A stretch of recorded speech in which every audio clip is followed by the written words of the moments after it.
Αυτές είναι οι νέες εργαλειοθήκες της Makita. Με το βασικό μοντέλο τροχύλατο. Με πολύ δυνατά μάνταλα.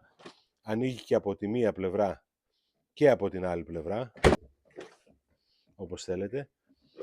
Έχει ένα σκαφάκι πρόσθετο διαχωριστικό, με σύστημα να κουμπώνει η μία πάνω στην άλλη. Ανθεκτικές εργαλειοθήκες που οργανώνουν τα εργαλεία σου άψογα και κάνουν τη μεταφορά πιο γρήγορη, πιο εύκολη και πραγματικά επαγγελματική.